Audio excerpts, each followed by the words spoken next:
News 28 मराठीमध्ये आपले स्वागत आहे। आजच्या मोठ्या बातम्यांबद्दल बोलूया। यवतमाळ घाटंजी तालुक्यातील फनारवाडी पोड येथे रस्त्यांची प्रचंड दुरावस्था झाली आहे। यवतमाळ घाटंजी तालुक्यातील फनारवाडी पोड येथे रस्त्यांची दुरावस्था, घाटंजी तालुक्यातील पारडी नस्करी ते फनारवाडी पोड रस्त्याची प्रचंड दुरावस्था झाली आहे। शाळकरी मुले, रुग्ण, वृद्ध व महिला आदींची खराब रस्त्यामुळे खूप गैरसोय होते। शिवाय अनेक समस्या उद्भवत आहेत। पारडी ते पोड असा जोडणारा हा रस्ता आहे।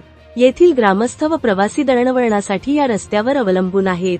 शोकांतिका म्हणजे पारडी ते पोड हा रस्ता अजून शासनाकडून बनवलेला नाही। जुन्या डागडुजी केलेल्या रस्त्यावर जनता अवलंबित आहे, मात्र सद्यस्थितीत त्याचीही दुरावस्था झाली आहे आणि दुरुस्ती देखील झालेली नाही। परिणामी या खराब रस्त्यांवरून धोकादायकरित्या येथील ग्रामस्थांना प्रवास करावा लागत आहे। तसेच गावातून कामानिमित्त तात्पुरते स्थलांतरित झालेले ग्रामस्थ तर खराब रस्त्यामुळे सणासुदीला सुद्धा गावी येण्यास धजावत नाहीत। या खराब रस्त्यावरून प्रवास करायला अनेकांना आवडत नाही। गावी आल्यावर कामानिमित्त किंवा फिरायला वारंवार बाजार किंवा शहराच्या ठिकाणी जावे लागते आणि मग या खराब रस्त्यावरूनच प्रवास करावा लागतो।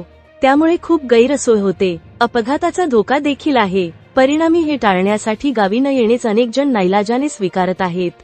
आधीच इथल्या लोकांची परिस्थिती खूप बेताची आहे।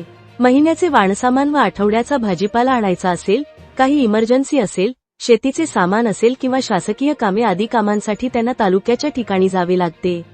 मात्र रस्ता खराब असल्यामुळे या सर्व ठिकाणी वेळेवर पोहोचता येत नाही। शिवाय कोणी आजारी पडले, एखादी महिला गरोदर असेल तर त्यांना या खराब रस्त्यावरून रुग्णालयात नेण्यास उशीर होतो। त्यांचे हाल सुद्धा होतात। खराब रस्त्यामुळे जीव सुद्धा गमवावा लागू शकतो। तसेच शाळकरी व महाविद्यालयात जाणाऱ्या विद्यार्थ्यांचीही गैरसोय होते। तरी प्रशासनाने वेळीच योग्य भूमिका घेऊन काहीतरी तोडगा काढावा अशी आशा गावकरी करत आहेत।